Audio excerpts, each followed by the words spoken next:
Guys हम आकाश और आज की वीडियो में बात करने वाले हैं मदरबोर्ड के बारे में और उससे रिलेटेड जो भी कंपोनेंट अटैच होते हैं उनके बारे में, जैसे कि सीपीयू हो गया, बायोस हो गया, मेमोरी हो गई, एसएमपीएस हो गया, यूपीएस हो गया।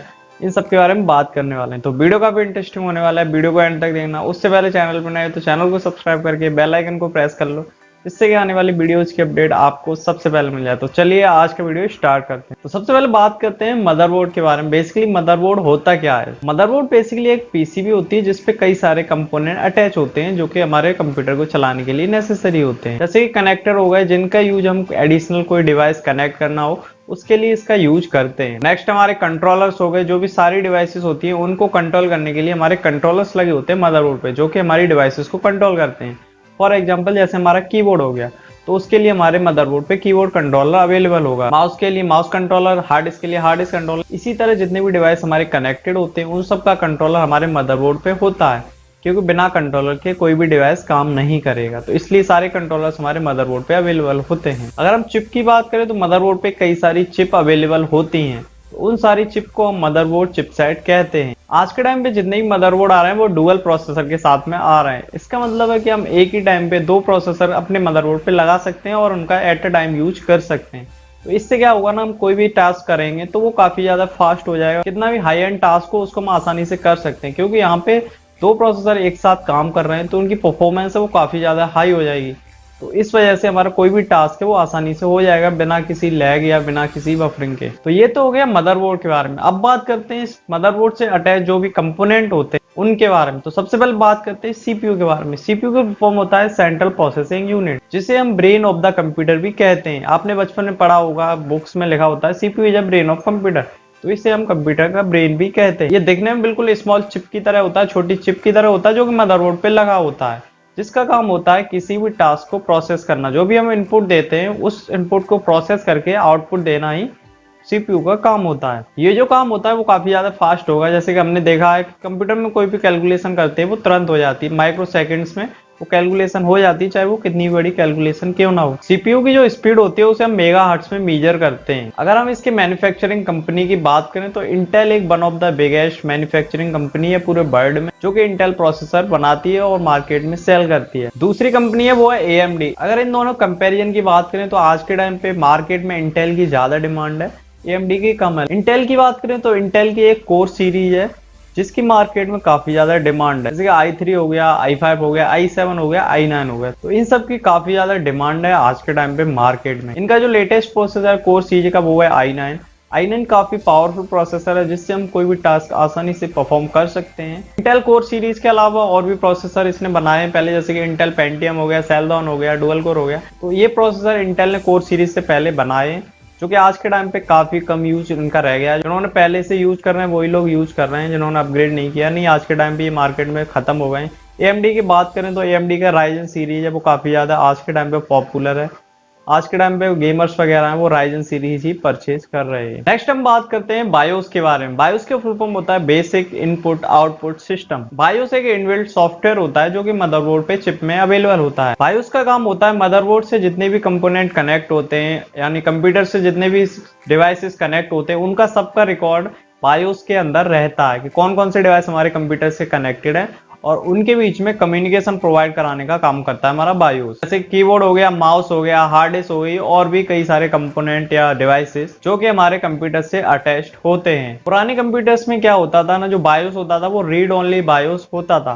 तो उसमें क्या होता था ना, मैन्युफैक्चरिंग के टाइम पे ही जो डिवाइसेस उसमें राइट कर दिए जाते थे वही डिवाइसेस को वो कम्युनिकेट करा पाता था। अगर हम कोई अलग से नया डिस्क लगाएं या फिर नया कोई डिवाइस लगाएं तो उसको वो कम्युनिकेट नहीं करा पाता था, उसको डिटेक्ट ही नहीं कर पाता था। तो उस टाइम पे क्या था ना, हम अपने सिस्टम को अपग्रेड नहीं कर सकते थे। मान लो हमारे सिस्टम में 500 GB हार्ड डिस्क था और हमारे सिस्टम में रीड ओनली बायोस लगा हुआ है और हमारा हार्ड डिस्क है वो पूरा भर गया है।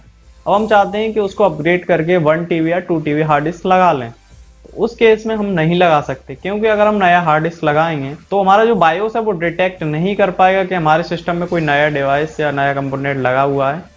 तो वो कम्युनिकेट नहीं करा पाएगा हमारे सिस्टम से और उसको हम यूज नहीं कर पाएंगे। तो इस प्रॉब्लम को सॉल्व करने के लिए आज के टाइम पे फ्लैश बायोस मार्केट में आ रहे हैं मदरबोर्ड के साथ में। तो उसमें क्या होता है ना, जब भी हम कोई नया डिवाइस कंप्यूटर से लगाते हैं वो अपने आप डिटेक्ट कर लेता है कि कौन सा डिवाइस नया डिवाइस वो हमारे कंप्यूटर से कनेक्ट हुआ है, मदरबोर्ड से कनेक्ट हुआ है, उस हिसाब से वो अपने डिटेक्ट कर लेता है और उसको कम्युनिकेट करा पाता है। बायोस होता है वो रोम चिप में अवेलेबल होता है। रोम एक चिप होती है जो कि हमारे मदरबोर्ड पे अवेलेबल होती है, उसके अंदर जो हमारा बायोस है वो अवेलेबल होता है, तो इसलिए हम इसे रोम बायोस भी कहते हैं। अब बात करते हैं मेमोरी के बारे में। तो जितने भी कंप्यूटर्स होते हैं उनके पास स्टोरेज कैपेसिटी होती है प्रोग्राम को रन करने के लिए या डेटा स्टोरेज करने के लिए, तो उस स्टोरेज कैपेसिटी को हम मेमोरी कहते हैं। मेमोरी को पर्पज के हिसाब से दो कैटेगरी में डिवाइड किया गया है, primary memory and secondary memory. हमारी प्राइमरी मेमोरी होती है उसको सीपीयू द्वारा डायरेक्टली यूज किया जाता है किसी भी टास्क को एग्जीक्यूट कराने के लिए, किसी प्रोग्राम को एग्जीक्यूट कराने के लिए सीपीयू द्वारा डायरेक्टली यूज किया जाता है। फॉर एग्जांपल हमारा रैम यानी कि रैंडम एक्सेस मेमोरी, तो रैम को डायरेक्टली यूज किया जाता है हमारे सीपीयू द्वारा किसी प्रोग्राम को एग्जीक्यूट करने के लिए। रैम एक सेमीकंडक्टर बेस्ड मेमोरी है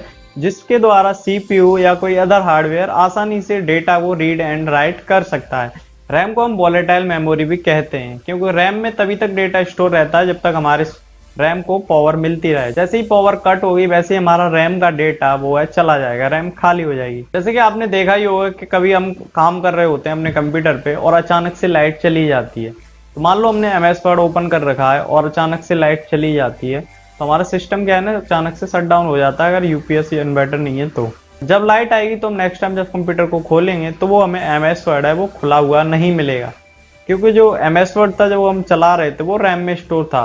क्योंकि जब भी हम कोई सॉफ्टवेयर चलाते हैं तो उसकी जो नेसेसरी फाइल होती है चलने के लिए वो रैम में स्टोर होती है, तो वो MS वर्ड था वो रैम में स्टोर था और लाइट अचानक से चली गई। और रैम वॉलेटाइल मेमोरी है, जब तक पावर रहती है तब तक डेटा स्टोर करती है, जैसे ही पावर जाती है डेटा लूज कर देती है। तो ऐसा ही हुआ, लाइट चली गई उसने डेटा लॉस कर दिया और नेक्स्ट टाइम जब भी लाइट आई हमने कंप्यूटर खोला तो वहां पे हमें कोई भी एप्लीकेशन ओपन नहीं मिला। तो इसीलिए कहते हैं जब भी हम कोई अपना कंप्यूटर पर काम कर रहे हैं तो तुरंत सेव करते जाइए अगर आपके पास इन्वर्टर या यूपीएस नहीं है तो, क्योंकि अगर आपका सिस्टम लाइट चली जाती है शट डाउन हो जाता है आपने सेव नहीं किया तो सारा डेटा आपका लॉस हो जाएगा। आज के टाइम पे जो रैम है वो कई सारे साइज में अवेलेबल है मार्केट में, जैसे कि 2GB हो गई, 4GB, 8GB, 16GB, 32GB। आज के टाइम पे इन साइजों में मार्केट में रैम है वो अवेलेबल हैं, तो आप अपने यूज के अकॉर्डिंग कोई सी रैम परचेज कर सकते हैं। आपको कितनी रैम आपके सिस्टम में चाहिए होती है उस पर मैं डेडिकेटेड वीडियो बना चुका हूं, तो आप इस वीडियो को चेकआउट कर सकते हैं इस वीडियो को बाद में, लिंक आपको डिस्क्रिप्शन में मिल जाएगा। अब बात करते हैं सेकेंडरी मेमोरी के बारे में। कोई भी ऐसी स्टोरेज डिवाइस जिसका यूज डेटा या प्रोग्राम को स्टोर करने के लिए हमारे कंप्यूटर में किया जाता है उसे हम सेकेंडरी मेमोरी कहते हैं। सेकेंडरी मेमोरी तो प्राइमरी मेमोरी से काफी ज्यादा अलग होती है। जो रैम थी वो सीपीयू द्वारा डायरेक्टली यूज की जा रही थी, बट यहाँ पे ऐसा नहीं होता। जो हमारी हार्ड डिस्क होती है वो डायरेक्टली यूज नहीं की जाती सिस्टम के द्वारा, और साथ ही साथ ये नॉन वोलेटाइल मेमोरी होती है। इसका मतलब आपकी पावर कट हो भी जाती है, कंप्यूटर शट डाउन हो जाता है, तो इसमें आपको जो डेटा रखा हुआ है वो डेटा लॉस नहीं होगा, क्योंकि ये नॉन वोलेटाइल मेमोरी होती है।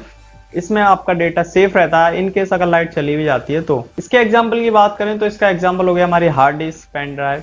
तो ये जो मेमोरी है सेकेंडरी मेमोरी। हार्ड डिस्क आपने देखा होगा कि हमारे सिस्टम में 1 TB या 2 TB जितनी भी हमारे सिस्टम में होती है उसमें हमारा जो भी डेटा होता है वो लॉस नहीं होता है लाइट जाने के बाद भी, उसको हम कभी भी एक्सेस कर सकते हैं। हार्ड डिस्क का यूज करने के लिए हम इसको अपने मदरबोर्ड पे कनेक्ट करते हैं और कैबिनेट के अंदर रख देते हैं। उसको पावर की रिक्वायरमेंट होती है और इसको मदरबोर्ड से कनेक्ट कर देते हैं और उसके बाद इसका यूज हम कर सकते हैं। हार्ड डिस्क भी कई साइज में अवेलेबल है मार्केट में, जैसे 500 GB हो गई, 1 TB हो गई, 2 TB हो गई। तो इस तरह की काफी ज्यादा साइज में हार्ड डिस्क भी मार्केट में आज के टाइम पे अवेलेबल होती हैं। हार्ड डिस्क के अलावा और भी कई सारी सेकेंडरी डिवाइसेस होती हैं, जैसे CD हो गया, DVD हो गया, ब्लू रे हो गया, पेन ड्राइव हो गया, बट आज के टाइम पे ये सारी यूज नहीं होती है। आज के टाइम पे मोस्टली हार्ड डिस्क और पेन ड्राइव ही यूज किए जाते हैं एज सेकेंडरी मेमोरी। नेक्स्ट हम बात करते हैं कार्ड्स के बारे में। तो आज के टाइम पे जो सिस्टम आते हैं, जो स्टैंडर्ड सिस्टम आते हैं, उनमें क्या होता है ना, जो हमारी कॉन्फ़िगरेशन होती है वो फिक्स आती है। बट जो क्रिएटिव लोग हैं, जैसे वीडियो एडिटर हो गए, ग्राफिक डिजाइनर हो गए, तो इनको गेमर्स हो गए, तो इनको ज्यादा रिसोर्स की रिक्वायरमेंट होती है, जैसे कि ज्यादा रैम, ज्यादा ग्राफिक कार्ड, ज्यादा हार्ड डिस्क। तो इस प्रॉब्लम को सॉल्व करने के लिए यहाँ पे काम में आते हैं कार्ड्स।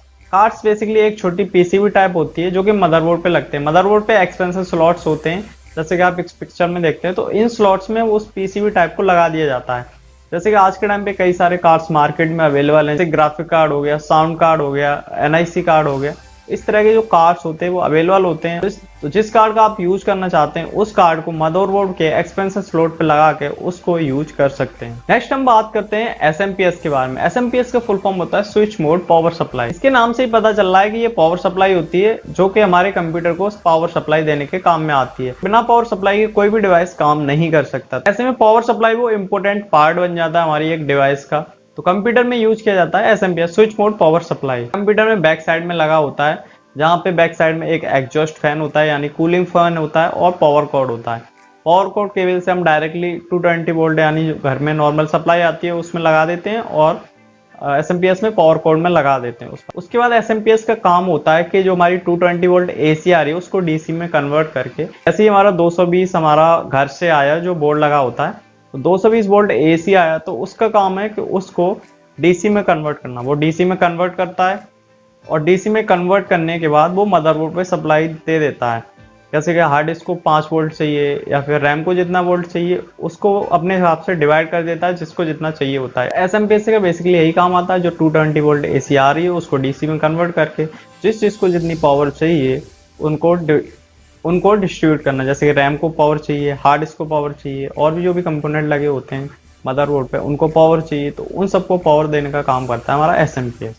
साथ ही साथ इसमें एक फैन लगा होता है जो कि कूलिंग फैन होता है। जो भी हीट होती है सीपीयू कैबिनेट के अंदर, सीपीयू के अंदर, उसको बाहर निकालने के लिए कूलिंग फैन का लगा होता है हमारे एसएमपीएस में। नेक्स्ट हम बात करते हैं यूपीएस के बारे में, अनइंटरप्टेड पावर सप्लाई। यूपीएस का काम होता है कि जब भी लाइट चली जाए तो उस टाइम को हमारे सिस्टम को पावर देना। इसके अंदर एक बैटरी लगी होती है जिसकी हेल्प से हमारा कंप्यूटर है कुछ मिनट तक चलता रहता है बिना शट डाउन हुए। मान लो अचानक से लाइट चली गई तो हमारा सिस्टम है वो शट डाउन नहीं होगा, बिकॉज यूपीएस लगा हुआ है। तो यूपीएस कुछ मिनट तक हमारे सिस्टम को पावर ऑन रखेगा बैटरी की हेल्प से। उस टाइम में हम क्या कर सकते हैं, मान लो 10 मिनट तक यूपीएस काम करेगा तो उस टाइम पे हम जो भी काम कर रहे हैं उसको प्रॉपर तरीके से सेव कर सकते हैं और अपने सिस्टम को प्रॉपर तरीके से शट डाउन कर सकते हैं, जिससे कि हमारा जो कंप्यूटर है वो सेफ रहेगा, डेटा लॉस नहीं होगा, हार्ड डिस्क फेल नहीं होगा। तो इस तरह के जो प्रॉब्लम्स है वो फेस नहीं करने पड़ेंगे आपको, आसानी से अपना डेटा सेव कर सकते हैं और कंप्यूटर भी सेव कर सकते हैं। आज के टाइम पे कुछ ऐसे एडवांस यूपीएस आ रहे हैं जो कि अगर आप कंप्यूटर चला रहे हैं, मान लो कुछ टास्क आपका हो रहा है, मान लो तो आप दूर हैं सिस्टम से, अचानक से लाइट चली गई, तो वो क्या करेगा ना, जो यूपीएस लगा हुआ है वो आपके टास्क को सेव करके, जो भी आप टास्क कर रहे हैं उसको सेव करके सिस्टम को प्रॉपर तरीके से शट डाउन कर देगा ऑटोमेटिकली। ये काफी इंटरेस्टिंग है। अगर आप सिस्टम के पास नहीं होंगे उसके बाद भी आपका काम है वो सेव हो जाएगा और प्रॉपर तरीके से सिस्टम शट डाउन भी हो जाएगा। तो आज के लिए बस इतना ही। इससे रिलेटेड कोई सवाल या सजेशन है तो कमेंट सेक्शन में बता सकते हैं। वीडियो अच्छा लगा तो लाइक कर देना, चैनल पे नए तो सब्सक्राइब करके बेल आइकन को प्रेस कर लो, जिससे कि आने वाली वीडियोस की अपडेट आपको सबसे पहले मिल जाए। Thank you so much for watching this video. मिलते हैं नेक्स्ट वीडियो में।